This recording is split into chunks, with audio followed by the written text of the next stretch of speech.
Welcome to the No BS Spiritual Book Club's live streaming interview series, where leading new thought teachers, speakers, and authors share the intimate stories behind the 10 best spiritual books that inspired them the most on their spiritual journey. From well-known classics to hidden gems you might never have heard of, the No BS Spiritual Book Club saves you time and money by sharing reliable recommendations from those who've walked the path before you.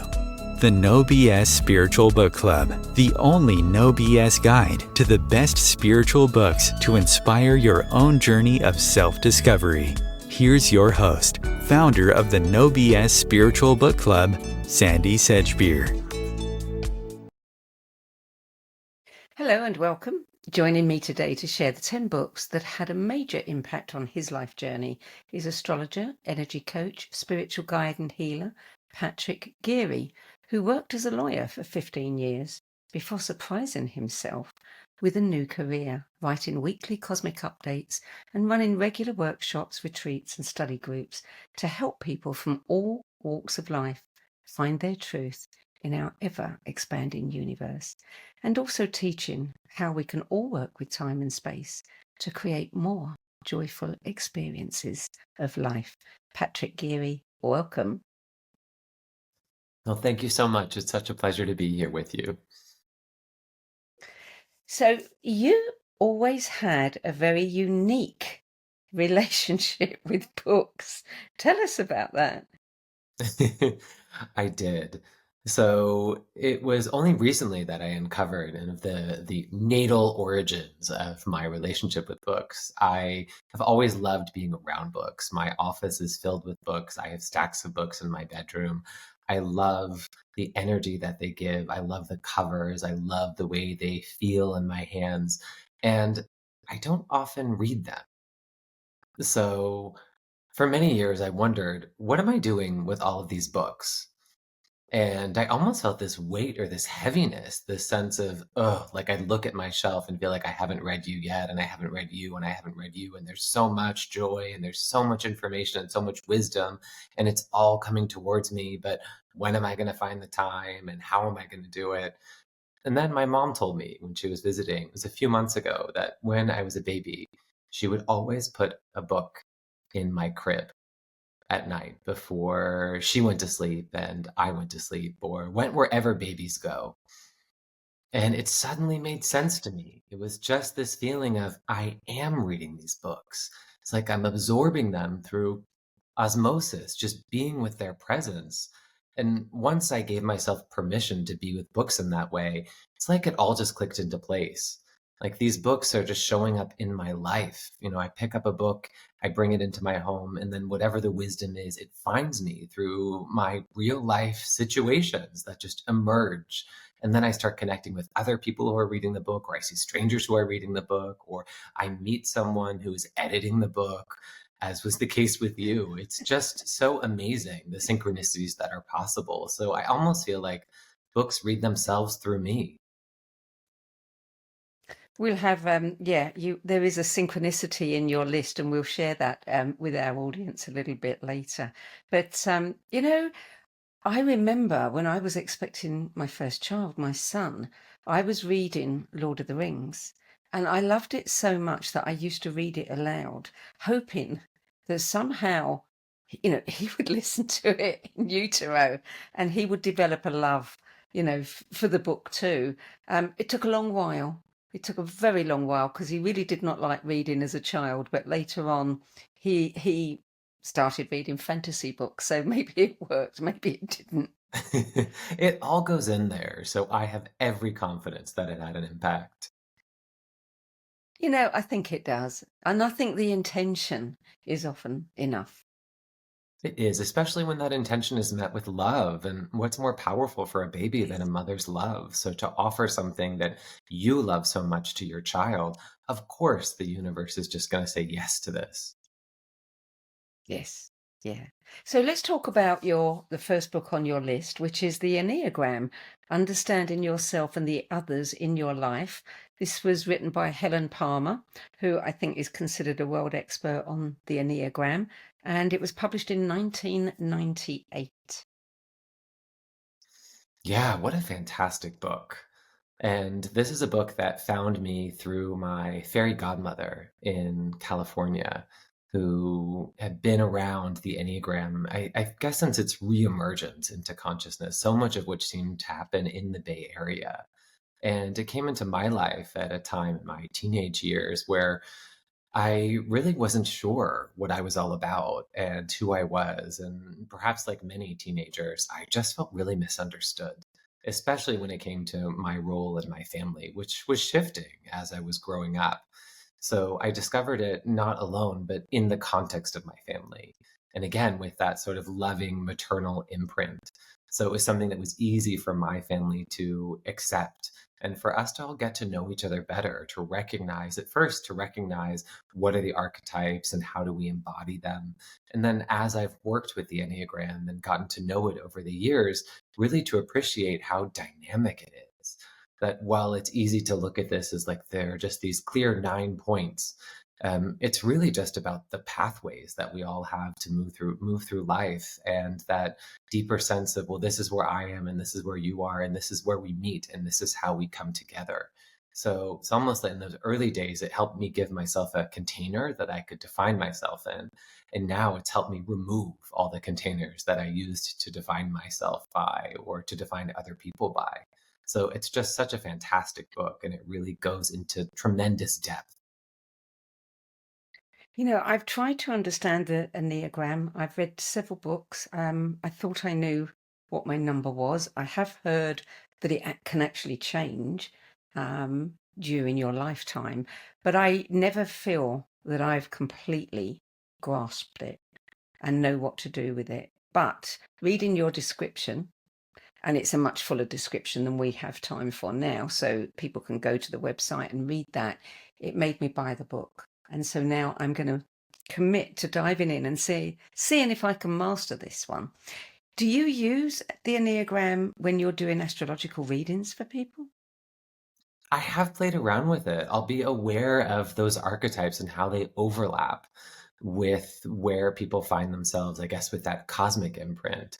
It's interesting. I don't know that I've consciously brought it to light with clients, partly because it can feel like, well, this is a whole new system to introduce. So maybe this is also an invitation for me to do that, to seek out people who are aware of the Enneagram and who use it, and then to add that on. Because I feel like when you get that resonance between these different systems, because we're all talking about the same thing, it's just another portal in to break things up into these 9 pathways. And Yes. as you say, there's something mystical about it. Maybe there's a joy in something being unknowable that you try to pin yourself down and then you move, which is a little bit how I feel about astrology in some way. You could spend your whole life looking at one chart and you're never going to know everything there is to know about it.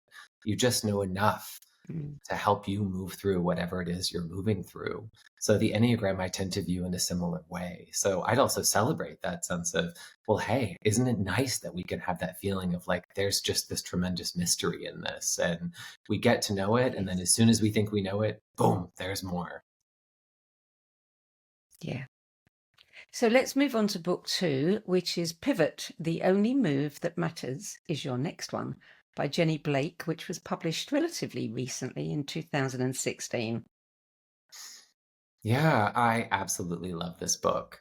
And it's funny because when I was thinking about what counts as a spiritual book, and I think the answer is everything counts as a spiritual book. It's just how are we relating to it? And this book is a book that you Yeah. would see. I know, I think Jenny did actually pay for it to be at some point at bookstores in the airport as kind of like one of those wonderful self-help books that you might grab on your way to, particularly probably to a business trip, and thinking, maybe it's time for a change. Mm. Maybe I'd like to Yeah. imagine what might come next. Is it a promotion? Is it a lateral move? Is it changing industries? So what I really love about this book is that it is so beautifully accessible. That Jenny really speaks from the heart, and it is really ultimately about getting to know yourself and who you are as you change. And career is one of those ways that maybe we accept a little bit more, at least in certain circles, that we accept that this is an area where we experience tumultuous times. and where we're not sure what we want to do. And it's okay to ask for advice. Like, it's okay to have a career counselor. It's okay to have someone look at your resume, maybe in ways it's not so comfortable when you think about marriage, or you think about mental health, or you think about sex, God forbid, all these other areas of our lives where things can show up.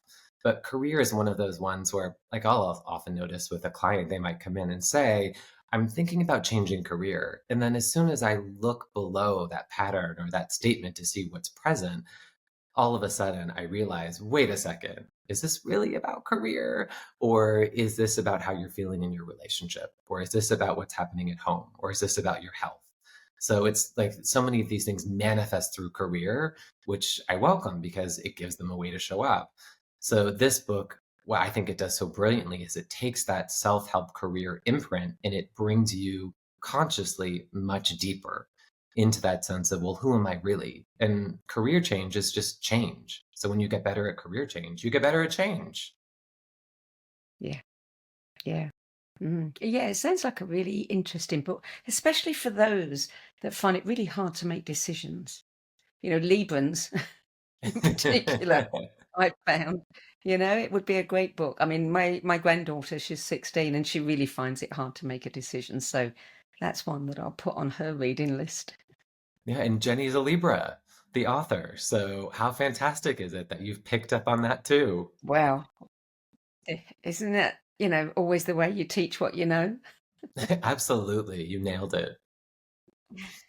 Yeah. So book 3 is a perennial bestseller, The Nature of Personality Reality. Specific practical techniques for solving everyday problems and enriching the life you know. And this is a Seth book, in case anyone's not aware of that, by Jane Roberts, and it was published in 1974. When did you come across this book and how? Oh my gosh. So I first came across Seth. It was, gosh, this was right as I was leaving my career with UNICEF. I went to Sicily with a very good friend, and she came with one of her friends. They had come all the way from New Zealand and they were going on a tour of volcanoes. How cool is that? They both work in geology. So Seth just emerged as part of some broader conversations around my life, around change. At the time, I was going through a process of surrogacy to welcome my children into the world. There was much upheaval that was going on and happening. It was almost like I was breaking down all of these ideas of who I was and these structures that I had based myself on. And that can be a little unnerving at times, like deconstructing my reality or deconstructing my sense of who I was and not really knowing how to build something. So, this friend of a friend who became a very good friend and a guide along the way introduced me to Seth. And what she said to me is, listen, you're really smart. You're going to love this book. This book will speak to your intellect about how you can create a new sense of what your life is all about. You're going to be able to build these clear structures. You can change what your beliefs are. You can change how you see the world. It really puts you in the driver's seat. So it came to me very much through this lens of, going through that period of deep deconstruction in my life, and then knowing that there was a way that things worked. I just didn't know what it was yet. So it was so magical that it found me. And it also found me in the perfect way. I listened to it. And listening to it is spectacular because it's like a play. You hear the author, Jane, you hear her husband, Robert, you hear their interaction, you hear Seth coming in, you hear what it's like for her to channel. So it wasn't just the messages that Seth gave. It was also the experience of Jane, of the author, of the channel, the experience of her husband as the observer, and who's this friend of, I guess, who's the friend of Seth. And Jane doesn't witness the interactions between Robert and Seth. So it was this really interesting kind of triangulation. So also just the way it was put together was just so fundamentally entertaining. So that was very forward thinking. If they recorded that book, probably long before Audible was available, and people weren't recording books so much back then. Oh, well, I wonder, I think they might have actors who recorded the version I listened to. And also, they did record all their Ah, sessions.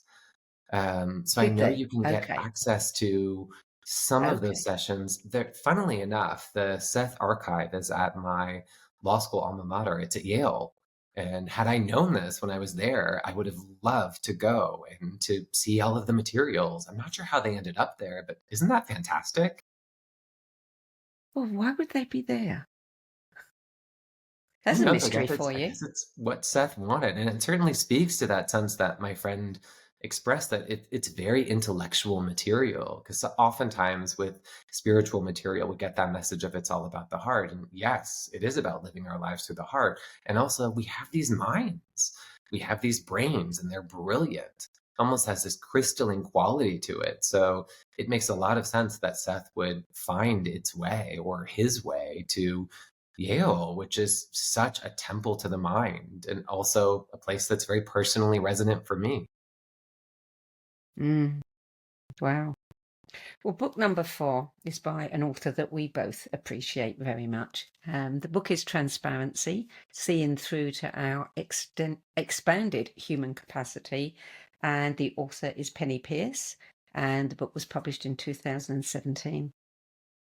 Oh, I absolutely love Penny. She is such a gem. She's so brilliant and she's so funny. And I also heard her talking about another one of her books, Frequency, which has just been republished the other day. And she said that she'll Mm, sometimes go through them and just flip to a page and look at it and just wonder, huh, I wrote that. Just kind of like looking at the words that came through her with that new, fresh eye. And I really feel that whenever I read any of her books, and that includes Transparency. It's just like the way that I consume her material, it's much more through bibliomancy. There's so much that's there. So just being able to flip to a page and wonder, well, what's the message from Penny today? And that book in particular, it's so interesting. I wonder what the expression ahead of its time means.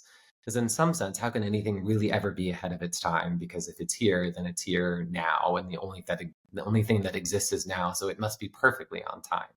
And also, it has this like oracular quality to it, and how she wrote about something a number of years ago that we're all really just starting to experience in our lives and in our bodies now. This huge release of karma. My own life, I have just been forgetting things left, right, and center. These old memories that I just have no reason to hold on to, things that hold any kind of density, it's just dissolving. I've been forgetting entire emotions. A few days ago, I forgot the emotion of overwhelm. It was this sudden awareness of, well, how could I ever be overwhelmed? I always have the time to do whatever needs to be done. So either what I'm looking at doesn't need to be done, or I have the time. So it's that experience that Penny talked about in Transparency, which is just mm. becoming so much more clear. And it doesn't mean that I don't move through my life without snags. It's just more the sense of, as I become more clear, I'm able to identify what those are and to bring them back into balance and harmony.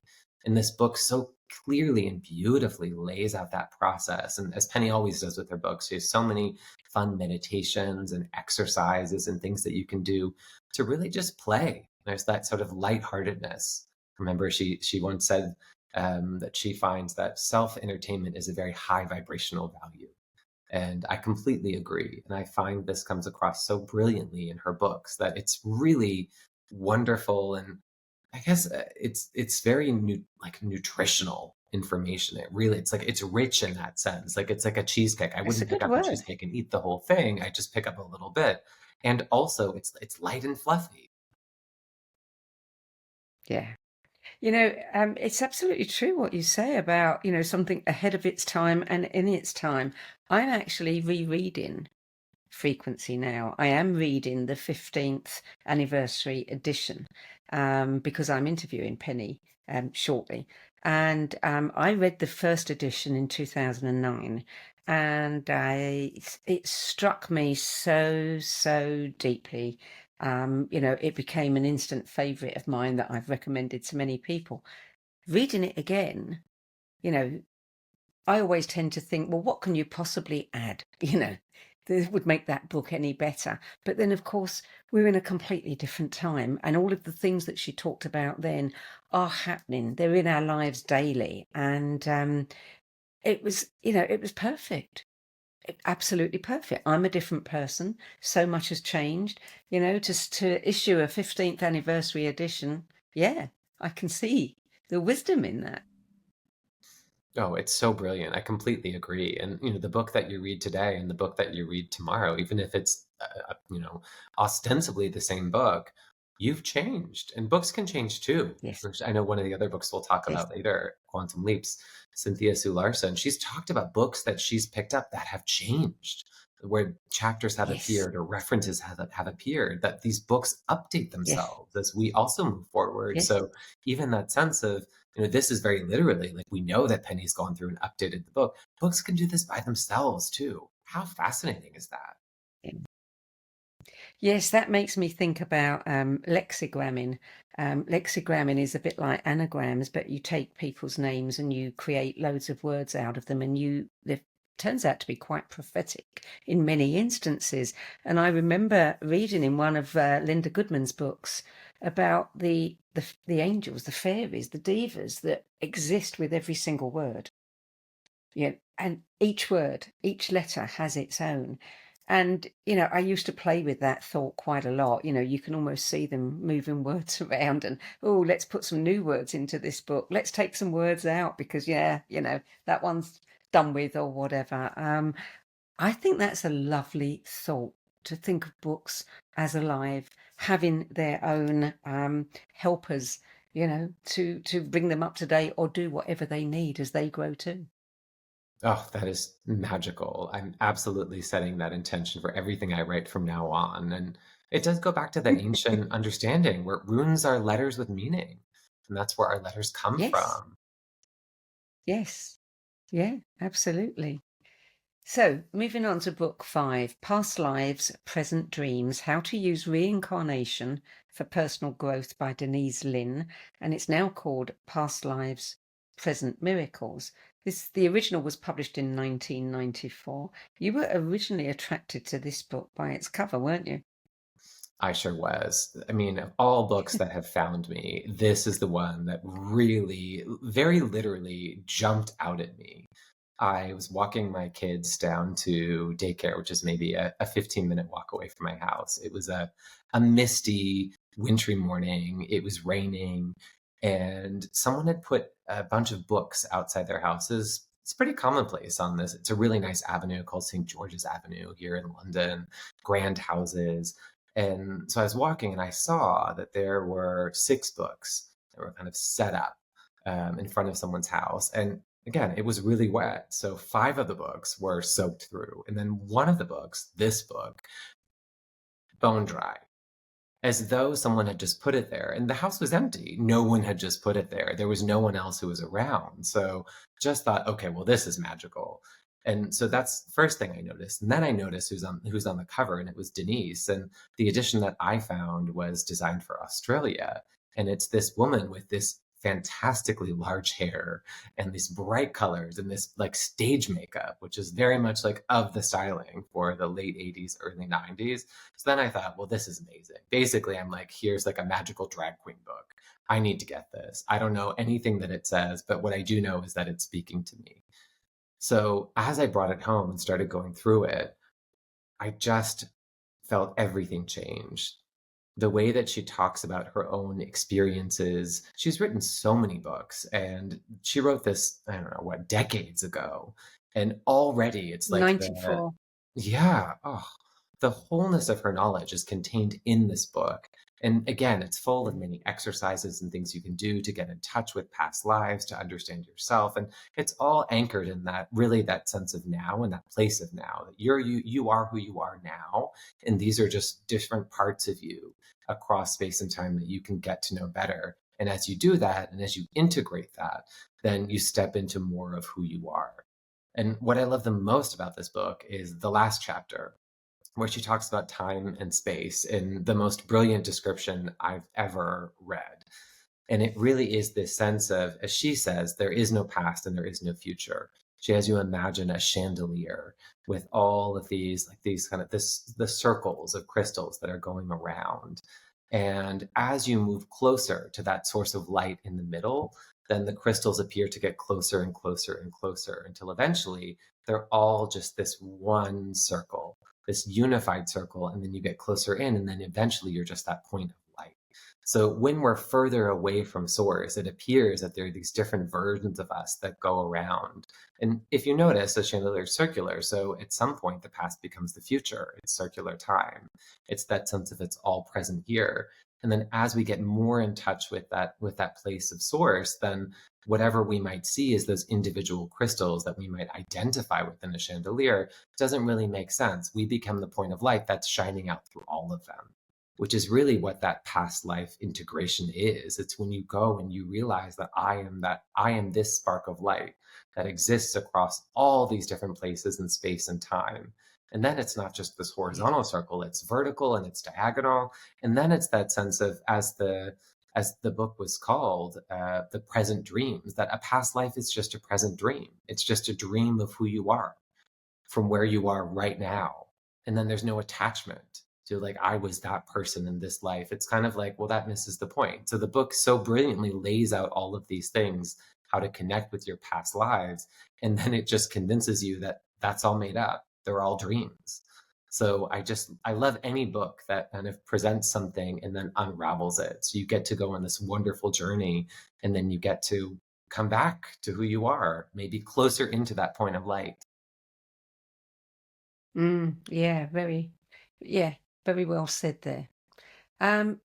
Book number 6, we just referenced it earlier, is Quantum Jumps, An Extraordinary Science of Happiness and Prosperity by Cynthia C. Larson. This one was published in 2013, and I love Cynthia's work. She's just, she's a fount of so much great information, and I love the way her mind works too. Oh, yeah, absolutely. She's brilliant. And I found out recently she does spiritual coaching sessions, and I've had a couple of those with her She too. And does. on an individual level, the experiences that we have had, just wow. When I had a session with her last week, and in it, a butterfly, she was indoors. I was also indoors. She was indoors, and the butterfly just appeared and flew across the screen, flew right in front of her, just out of thin air. I mean, what a moment. So to be with the person who's written Quantum Jumps, and then to have this magical experience of, we created a butterfly that just showed itself, and the butterfly is such a beautiful symbol of transformation. So when she does a private session, what is she actually doing? Is she doing a reading for you? Is she helping you maybe answer questions that you might have? I gather she can do anything. I think she's really just a superhero. She So truly can. she both presents some information from your lower self, your middle self, and your higher self, almost like a tuning in to you and your energy and what would best serve you in the moment. And then together you sit and interpret those messages.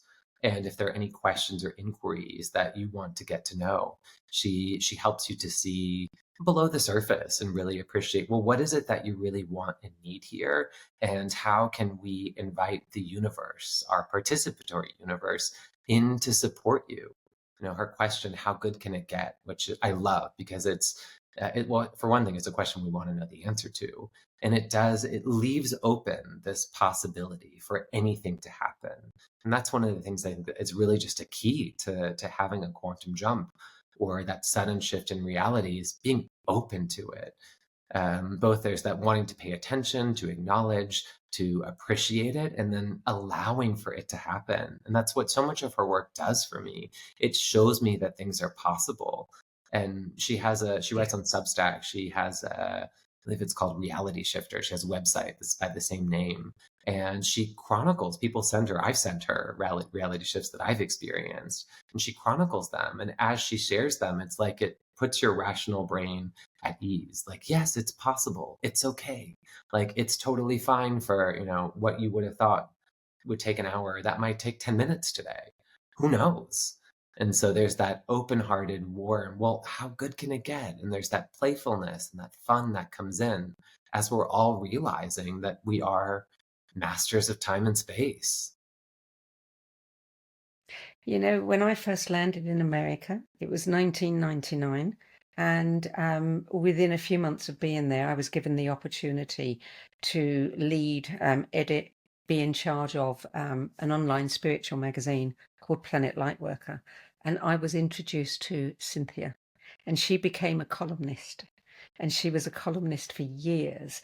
And for me, you know, that was the year that I really dived in deep to everything that I'd been looking at for, 25 years previously. And to have Cynthia drop into my lap and to be able to, read all of the columns that she wrote was just incredible. You know, that alone was what I came to America to find. Oh my gosh. I mean, that alone is worth it. I completely agree. Yeah, She's just such a gem and so kind she and is. warm and friendly and approachable and just everything that I wish to be. So, a real role model. Yeah, yeah, absolutely, she is. And she's never changed. In all the years that I've known her, she is the same person. You know, she to me embodies the word grace. And I don't meet many people that I would apply that to, but she's always calm and she's always reflective and she's always, exuding grace. She is, and she's funny. And I think that's one of the things to She is appreciate too, funny is too. that there's no She is. heaviness. It's really light and bright and playful. Yeah. It adds a whole other dimension to the books in your life when you actually get to meet some of the authors and share some time with them, doesn't it? Oh, it completely does. It's that reminder that these books they are like portals to connect with that author, whether you ever have the chance to meet in person or they show up in your dreams. Truly, this is something that has come through someone and feeling their presence in that very real way. It's just magic. Yeah. Well, we're going to take a short break now. You're listening to a No BS Spiritual Book Club interview, and sharing his 10 best list of most inspirational books today is astrologer, intuitive energy coach, and spiritual guide Patrick Geary. We'll be back with more of Patrick's 10 best spiritual books after this break. Stay tuned. Welcome to Om Times TV. Maya Angelou once said that there is no greater agony than bearing an untold story inside you. I'm Sandy Sedgbeer, and when I'm not hosting Om Times Media's flagship radio show What Is Going On and the No BS Spiritual Book Club, I help people share their untold stories. Books are my life, my joy and my passion, and there is no greater reward than helping aspiring writers get their books out of their heads and into the hands of those who are waiting to read them. If you feel that you have a book in you but don't know where to begin, visit sedgbeer.com. Click on the Work With Me tab and find out how my experience helping others tell their stories might be just what you've been looking for. That's sedgbeer.com, sedgbeer.com.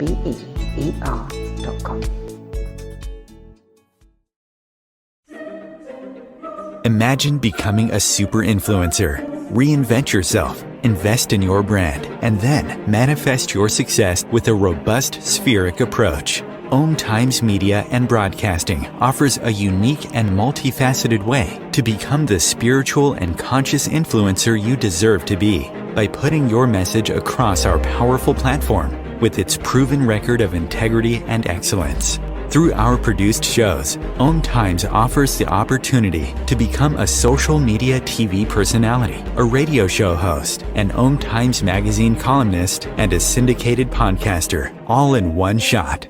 By live streaming your show on Om Times TV and broadcasting it across the extensive Om Times radio and TV networks, you become more than a host. You become an ambassador and a force for positive change. Om Times. Open yourself to the possibilities. Everything that we do, we can do in a contemplative manner. Through the art of contemplation, you can use the gene keys in a really powerful way. Gene keys is basically the code book of life. In the gene keys, the book is made up of these three levels: shadows, gifts, and siddhis. And the journey is through those three levels. kind of unpicking of the shadow states, the releasing of the gifts, and then the embodying of this higher consciousness called the Siddhi. And the Siddhis are very exalted words. And it's not like we kind of suddenly are all these exalted Christ-like beings, but we have flashes and illuminations along the journey. And the more we get stuck into the journey, the more illumination comes to us, because the more we're releasing the light from in these codes inside our DNA. So all those revelations are inside us. So the contemplative way is the inner way.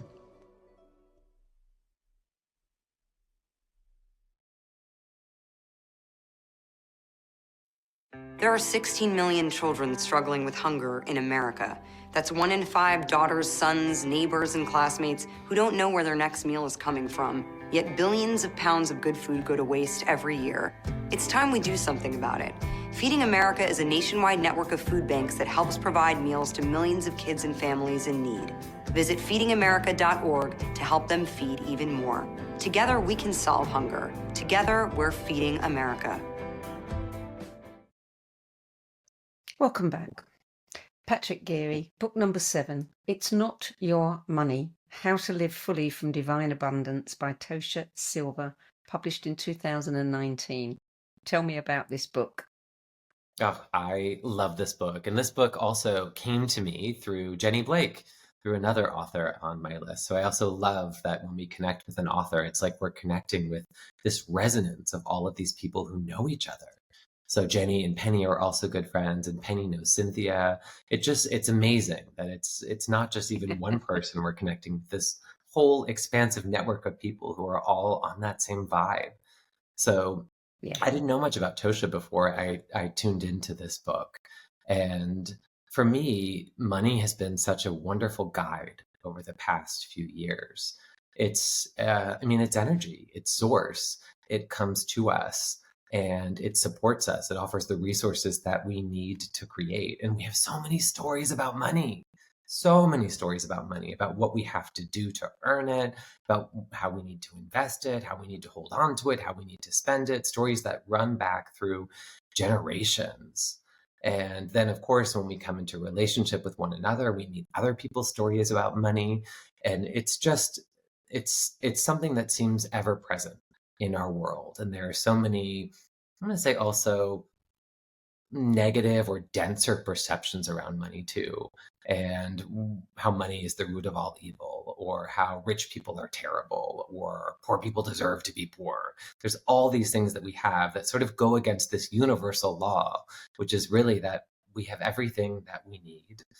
We are fully supported and we are loved, and money is here to create with us.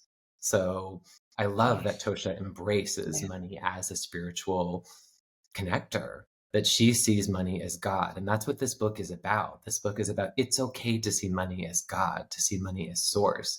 It's really that sense of how willing are you to accept the resources that are there for you to create, which is what you came here to do. So I love that she also, it's like she didn't even intend to write this book. As she talks about it, she was like, money? Why am I writing about money? Okay, fine. And she does it. From the outset, she brings herself in that really sort of like the humorous, unwilling participant way of like, okay, well, if this is what I have to do, then I have to do it. And it's just like this divine comedy. And it also goes into so many of these things, like getting to know your inner child. Again, you can look at past lives, you can look at ancestral stories, you look at what it is that you want. Do you feel worthy to create it? And really, at the end of the day, it is about changing yourself into somebody who believes that they're fully resourced.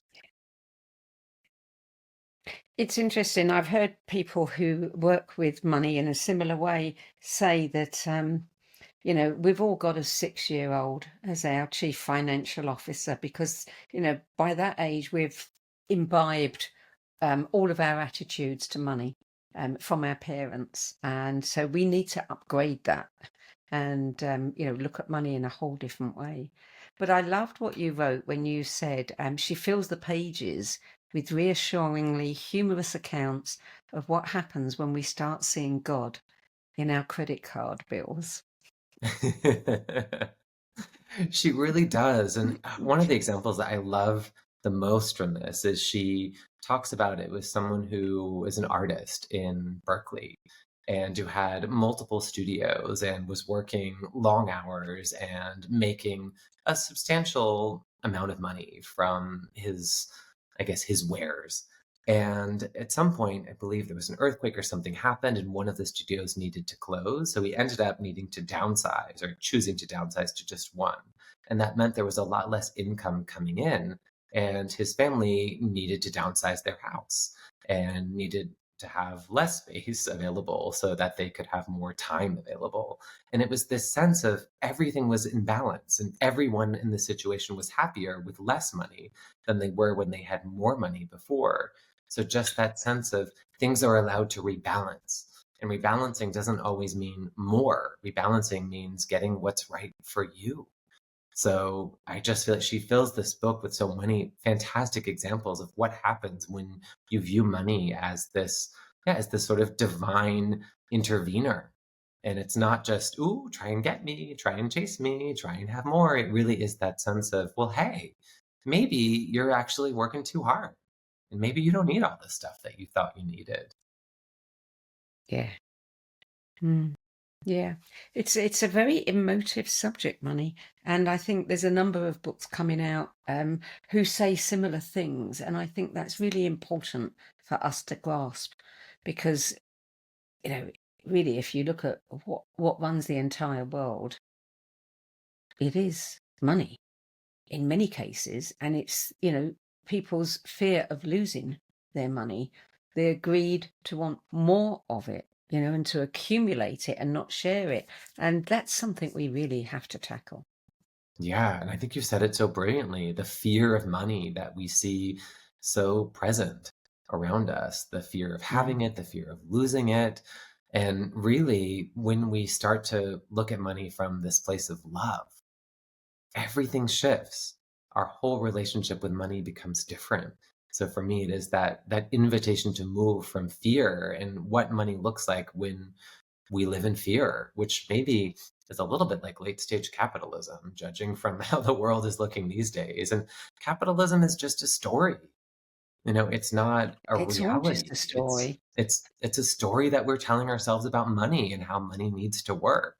We invented money, and then we invented our relationship with it, and we invented the economy. These aren't things that are inherent in our presence here on the earth. So Tosha's invitation is really, well, what if we had another story?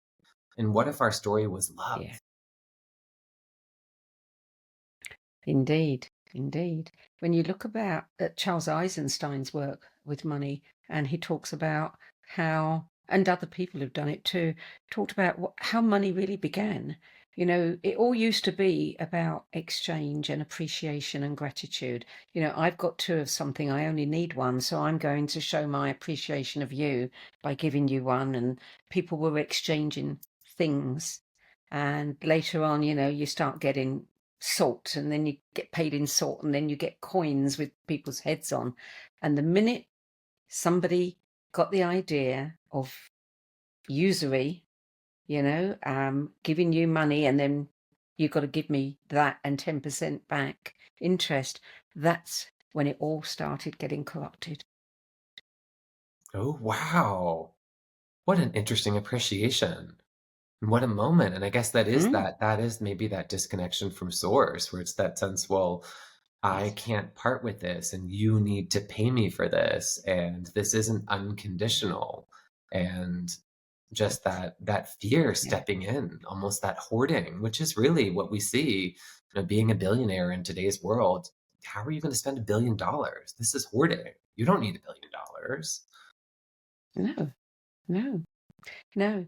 Anyway, we better move on. We could talk about for a whole show about money, but book number 8, The Emotion Code by Dr. Bradley Nelson, published in 2007. I think I interviewed him last year. Fascinating book. Oh, yeah. It's brilliant. The way that it talks about emotions as energy and how they sit within our system.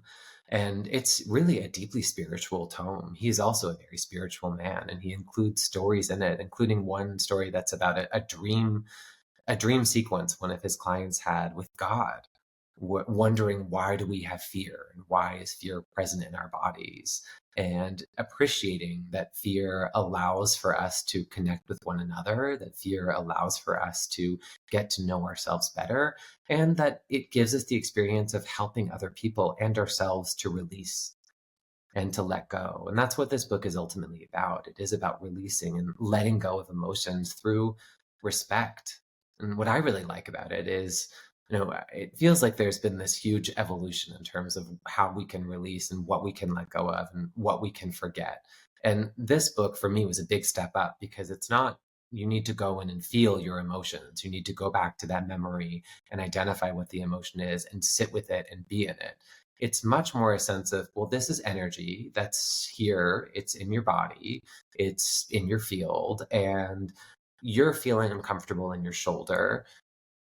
Maybe there's a link. So maybe we can ask your shoulder, is it holding on to something from the past? And if it is, then using magnets, we can just do 3 simple swipes, over the governing meridian. So one of those energy rivers that runs through our body, and we can just let it go. And if it needs more to be known, then it will also let us. So it's a very simple protocol of just that sense of, all right, well, my shoulder hurts. It's enough for me to know that I'm in discomfort. And then when I know that I'm in discomfort, I can identify what it is that's perhaps the cause or contributing to that discomfort, and then I can release it. I don't need to spend hours or years of therapy going into the experience and reliving it. I can just let it go. And that to me is just so brilliant. Yeah. And he recently brought out the belief code as well. I mean, he's got the body code too, but the belief code came, I think, only about 6 months ago or so. I don't know whether he's actually published the book yet, but I know his practitioners have been working with that, because it was, done with me. I had a session with somebody, and that's very powerful. I mean, our beliefs. Oh, it's so cool. And yeah, similarly, I've had some experience with it. My friend Robin Friedman she runs an emotion code clearing circle that uses the emotion code, the body code, and the belief code. So it's so cool. And the way that he looks at the roots and the branches, and identifying where the beliefs are and where they sit in these different parts of your energy. So it's also a great way to get to know, especially as you go more in depth, to get to know your body and to get to know your energy, your mind, and how things are structured. So it's not just that you have this very accessible protocol to just release things. It does also impart a tremendous amount of knowledge about how you work. Yeah. So book number 9. I mentioned earlier that there is a synchronicity story here around this book. Let's talk about the book first, and then we'll talk about the synchronicity.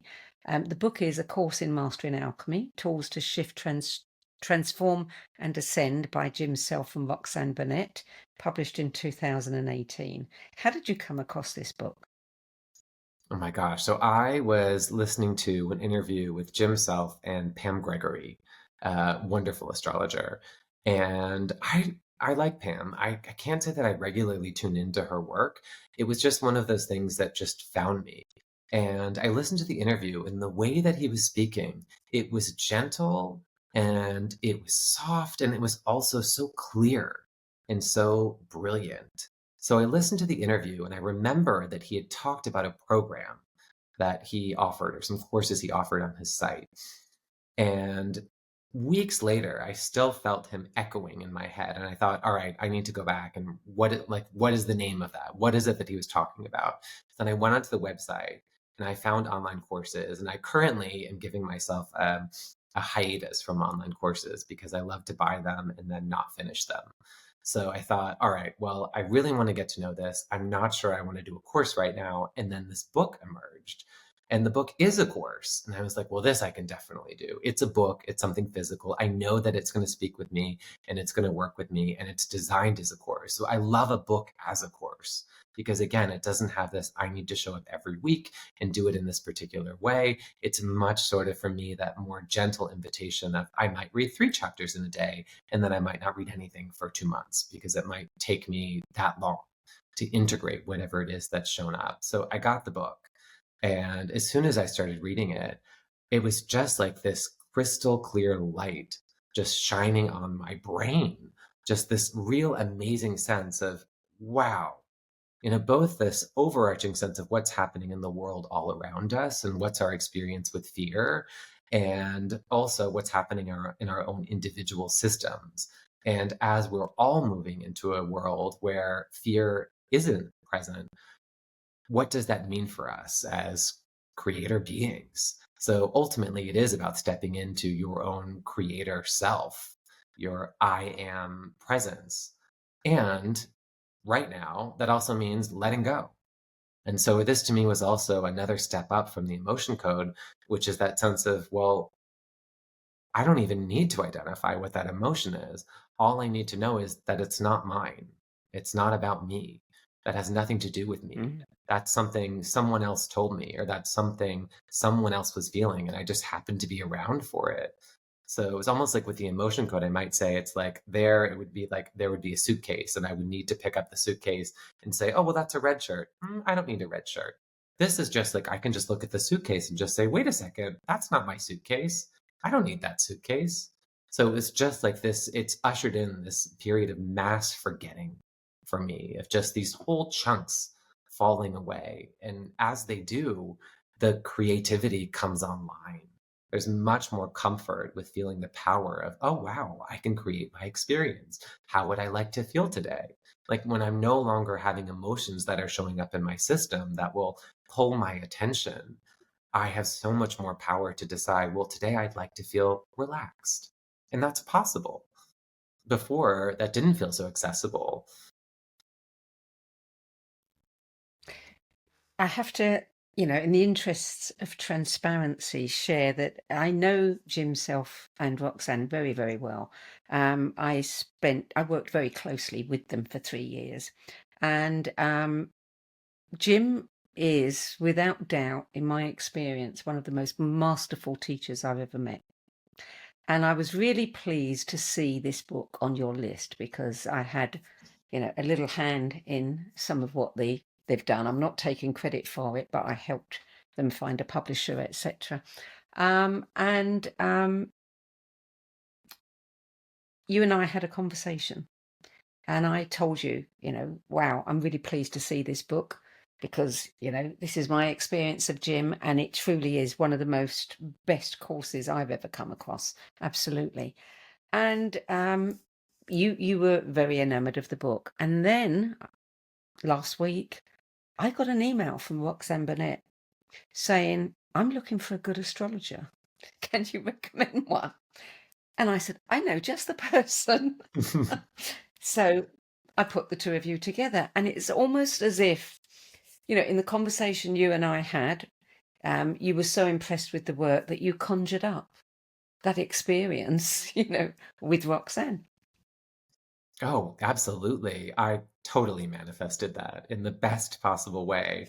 And even more synchronously, when I saw that message from you, I was co-facilitating a retreat in Bordeaux. And just the day before, we had done a lot of work on feeling safe to be seen and feeling safe to be that sort of the lighthouse or the church tower that people would see from miles and miles away to come to. So as soon as I really felt that deep energetic shift in me thinking, all right, it's okay. It's okay for me to be seen. It's okay for me to be this beacon that other people want to come towards. Immediately I see this message and I just thought, wow, like how cool is that to have that reflected at such a monumental time for me. Yeah. And, and for me to have been part of that is also, a wonderful little miracle because you never know. We do this all the time. We recommend people, we recommend things, we act as an intermediary, a bridge or whatever. But then to find out what that actually meant to the people involved is just such a gift. It really is. And you're such a brilliant connector. I mean, it's exactly what you're doing. It's like what you're put here to do. So you're doing it so well. I know. People call me the cosmic switchboard. Yeah, but let's move on to book number 10. This is Le Petit Prince by Antoine de Saint-Exupéry, published in 1943. And I probably mangled the pronunciation there, but hey, I'm English, we do that. Tell me about this book and what it means to you.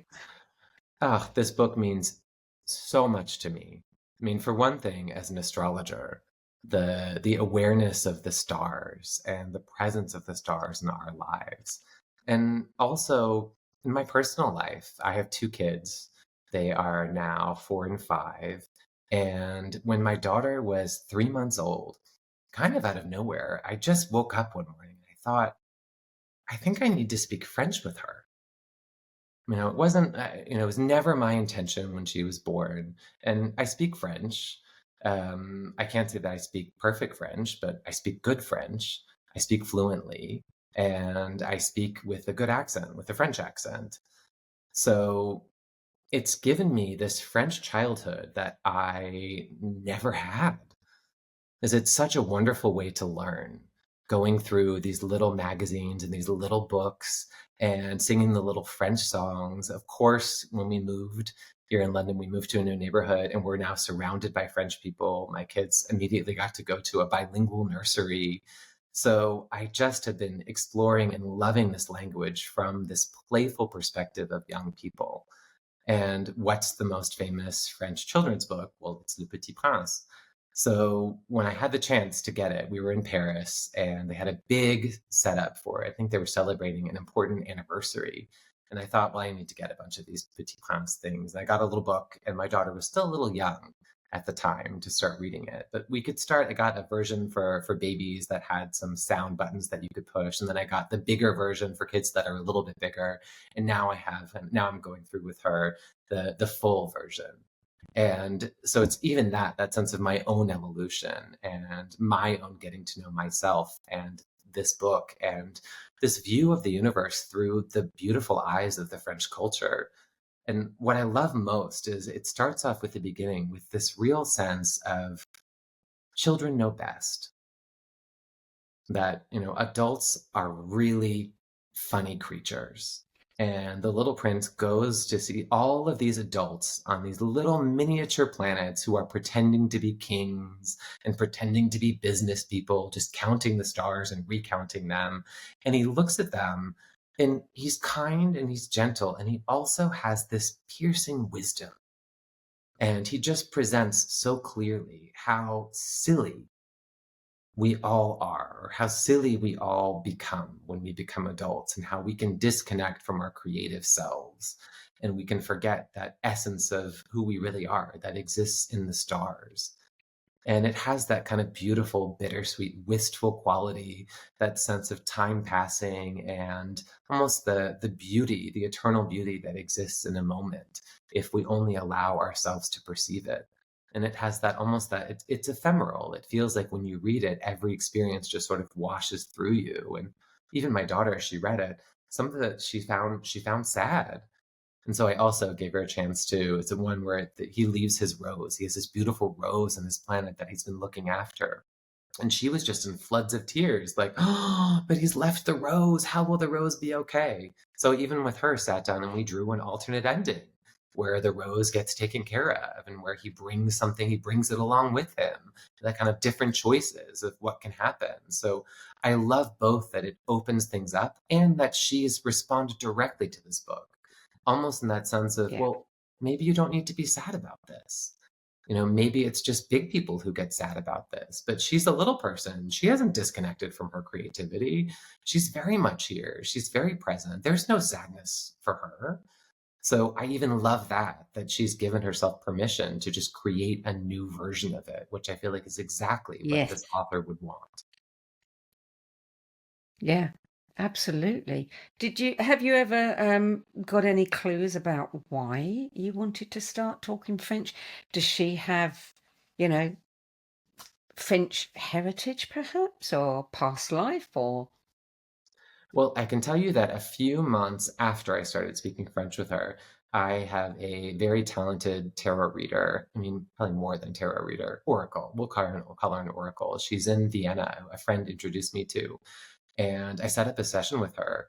And she told me, and my daughter was on the bed with me when I was doing the session, and she told me, sort of apropos of nothing, but apropos of everything, um, you might want to take your daughter to the south of France 3 times before she, is 6 months old. And it might be really nice if you can play her some French songs or just have some French music around. She really is going to get a lot of wisdom from hearing the French language, and it's going to be very deeply soothing to her. And funnily enough, of course, I was already speaking French with her. She had already been to the south of France twice, and I was going again. My husband was away, so I was going again with some friends and her the next week. So we're about to get ready for our third trip abroad.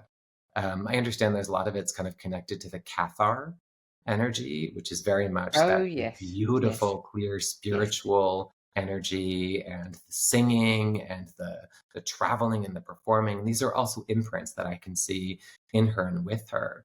So yeah, it was just, for me, it was a very affirming message. Just said like, oh, okay, well, how nice is it that I was listening to this, and maybe even that more affirming. Well, maybe this is why she picked me. It's like, it is kind of funny. I grew up in Virginia. Like, I didn't learn a foreign language until, I was 10, 11. I didn't speak any French till I was 14.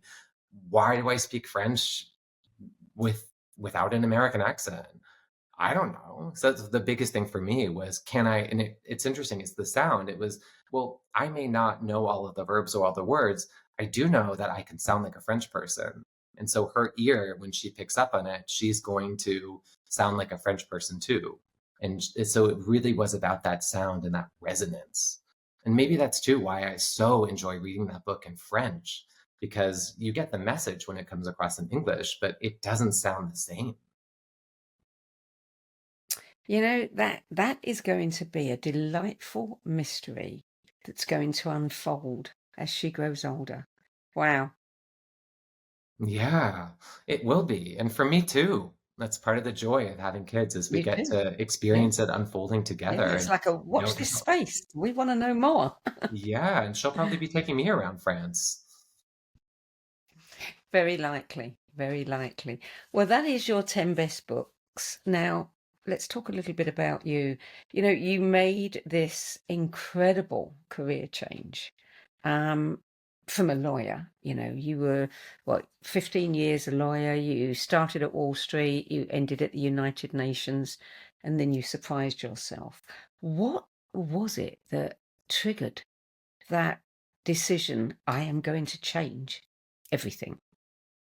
Oh, that is a wonderful question, and I have no idea. It just happened. It was, maybe what it was is for me that recognition of, it's not this. Just my whole body speaking to me. I remember it was in 2017, and I understand that many people have talked about 2017 as like a key turning point. It's right around the spring equinox. I think Jim Self has even talked about that as a time when like new waves of light were hitting the earth. So there was just something deep within me that knew at that point, it's not this. What I'm doing now, this isn't it. In my body, I remember I broke my wrist when I was skiing, and it was a nothing fall at the end of the day. It was just like tipping over, and somehow I broke my wrist. Like, this is really strange. I broke my wrist. I had a headache for 3 months. I was having all kinds of gastric things happening in my body. My work situation was I was holding so much stress and so much resistance.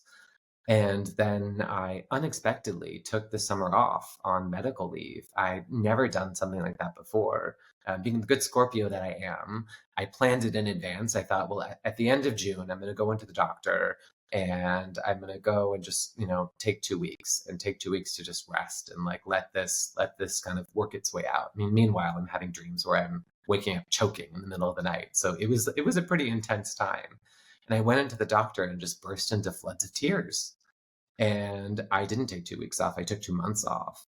And it was really after a month of first 2 weeks of not sleeping and then 2 weeks of solidly sleeping. And then everything changed. It was just the space. It was just once I gave myself the space for things to be different, for things to open up, everything completely changed. So it's not so much that there was one light bulb moment or one like, this is what I'm going to be doing. Even with astrology, that over that time, I both, came back to astrology and appreciated how beautiful it is and how it's real. It's a genuine phenomenon. I always think it's funny when people say, do you believe in astrology? It's like, well, do you believe in French? I mean, it's a thing. You don't have to speak it. You don't ever have to go to France. Your life can be complete without it. So you don't need to be invested in astrology. Also, it's a thing. So it was both that dawning realization of, wow, well, this is a thing. And as soon as you're like, oh, well, astrology is a thing, then it's like, well, wait a second. All of that stuff that I learned about how it's not real, well, that can't be right.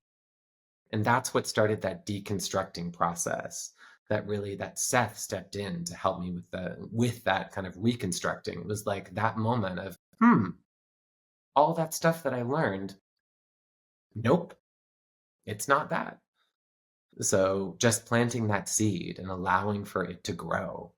So it really was just the space and the opening that allowed me to be. So, in retrospect, when you look back over that, I mean, you do your cosmic updates, you run regular workshops and retreats, you are an intuitive healer, you are a teacher, spiritual guide. When you look back, can you see the clues in your life and your personality to all of that? Were they evident? Yeah, I absolutely can. I mean, even with law, that's one of the funniest things. Is it's always like I appreciate from the outside, it probably looks like a huge transition. And then when I think about the law that I was practicing as international law, I was looking at these huge overarching statements, these universal human rights, which are these beautiful statements. Like we all have the right to freedom of belief. We get to believe whatever we want. We get to worship whatever we want. We have the right to food. We have the right to water. Just these, the right to express ourselves.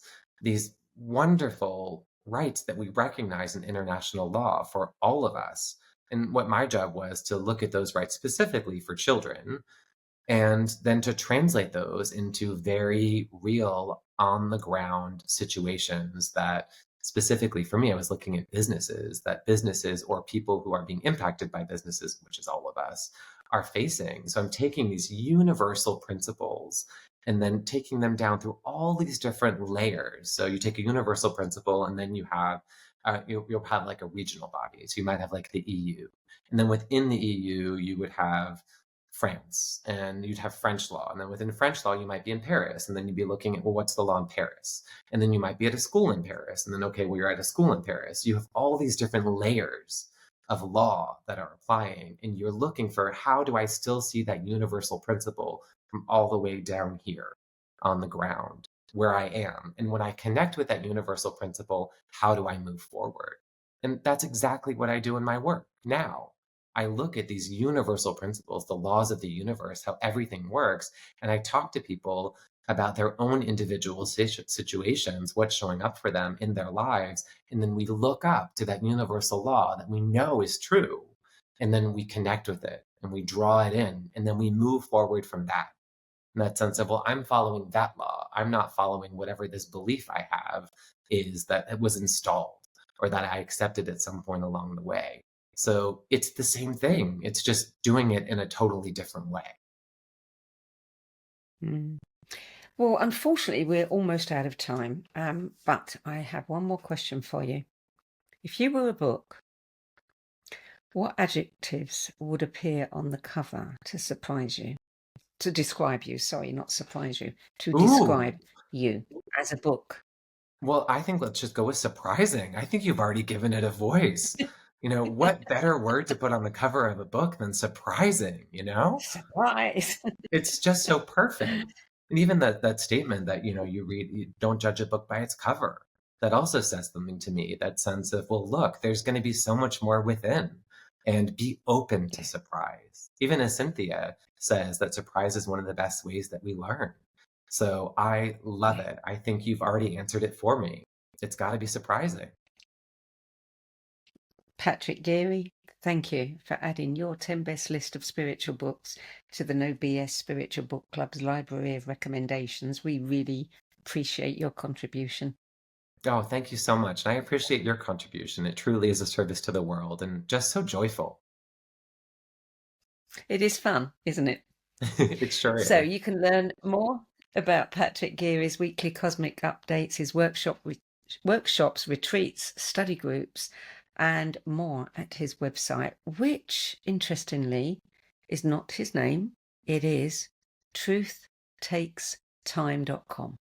I love that. Really love that. That's it for this week. I'm Sandy Sedgbeer. I'll be back at the same time next week with another interview for the No BS Spiritual Book Club. Till then, it's goodbye from me, and thank you again to Patrick Geary.